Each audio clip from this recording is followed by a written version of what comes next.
మొత్తానికి కేసీఆర్ ప్రజా ఆశీర్వాద సభతో కార్యకర్తల్లో నేతల్లో ఉత్సాహం నింపే ప్రయత్నం చేస్తున్నారు. ప్రతి నియోజకవర్గంలో పోటీ చేసే ప్రతి ఒక్కరు కూడా కేసీఆర్ లేనంటూ తన ఉపన్యాసాన్ని దంచుకొడుతూ ఉన్నారు సీఎం కేసీఆర్. మరి ఈ నేపథ్యంలో దీనికి సంబంధించి మరింత సమాచారం రిపోర్టర్ మహేందర్ అందిస్తారు.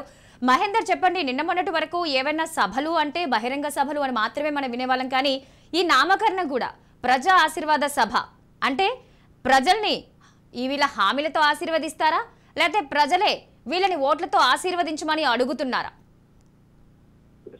మహాలక్ష్మి బీఆర్ఎస్ అధినేత జోష్ పెంచారని మాత్రం చెప్పొచ్చు. ప్రచారాల్లో దాదాపు నిన్న మొన్న వరకు కూడా హరీష్ రావు కేటీఆర్ తిరిగిన నేపథ్యంలో ఇప్పుడు ఆయన జోష్ పెంచి ప్రజా ఆశీర్వాద సభ అంటూ దాదాపు ఎలక్షన్ లో దాదాపు ఆయన ప్రచారాలు కొనసాగుతున్నాడు. గతంలో ప్రజా గర్జన పేరిట భారీ బహిరంగ సభ పెట్టిన నేపథ్యం, అలాంటి బహిరంగ సభలు మళ్ళీ ఈసారి నియోజకవర్గానికి పోటీ చెప్తూ ఆశీర్వాద సభ అంటున్నారు. మీరు అన్నట్టుగా జనంతా కూడా ప్రజలను వీళ్ళు ఆశీర్వదించాలా, వీళ్ళకు ప్రజలు ఆశీర్వదించాలా అనేటువంటి దానిలో వాళ్ళే సతమతమైన పరిస్థితి కనిపిస్తుంది. ఓవైపు పార్టీలో అంతర్గత కలహాలు, పార్టీలో అసంతృప్తుల పైన వాళ్ళకు కాన్సన్ట్రేట్ చేయకుండా మరోవైపు కొత్త వారిని తీసుకోవడంలో, మరోవైపు పార్టీలో జోష్ పెంచుతూ ప్రచారాలు చేయడంలో మరో రకంగా దాదాపు పార్టీకి ఇది ఎంతవరకు సహకరిస్తుందనే దానిపైన అయితే చర్చ సాగుతున్న నేపథ్యం. మరి ఏదైతే ఎక్కడ పార్టీలో అంతర్గత కలహాలు ఉన్నప్పటికీ, పార్టీలో దాదాపు అసంతృప్తుల గోల ఉన్నప్పటికీ ఎక్కడ కూడా కనబడకుండా,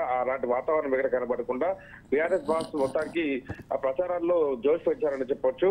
13 రోజుల పాటు బహిరంగ సభలకు మొత్తంగా ఆయన ప్లాన్ చేసిన నేపథ్యంలో ఎన్నికల్లో విజయం సాధించి హ్యాట్రిక్ కొట్టి మూడోసారి ముఖ్యమంత్రి పీఠం అధిరోహించాలనేటువంటి ఒక లక్ష్యంతో ఆయన పూర్తిగా తనదైన శైలితో ప్రచారంలో దూసుకుపోతున్న నేపథ్యం. కాంగ్రెస్ బీజేపీ పార్టీని తీవ్రంగా విమర్శిస్తూ బీఆర్ఎస్ ఓటు వేయాలని ప్రజలను పూర్తిగా పిలుపునిస్తున్న నేపథ్యం. మరి అలాగే తెలంగాణలో ప్రత్యేక రాష్ట్రంగా అవతరించిన తర్వాత అనేక సమస్యలను అధిగమించానని, తానొక్కడినే తెలంగాణ తీసుకొచ్చాననేటువంటి ఒక ట్యాగ్ లైన్ ఏదైతే ఉందో పదే పదే చెప్తూ ఇక ఉద్యమ కాలంలో తను సమగ్రించిన వారంతా కూడా ఇప్పుడు ఇతర పార్టీలో ఉండి తనను విమర్శిస్తున్నారంటూ దాదాపు ఇటు ప్రతిపక్షాలను టార్గెట్ చేస్తూనే అటు ప్రజలను ఆశీర్వదించాలని కోరుతూ ఆ రకంగా ప్రతిరోజు ప్రతి నియోజకవర్గంలో ప్రజా ఆశీర్వాద సభ అన్నట్టు ఒక ట్యాగ్ లైన్ తో ఆయన దూసుకుపోతున్న పరిస్థితి కనిపిస్తుంది.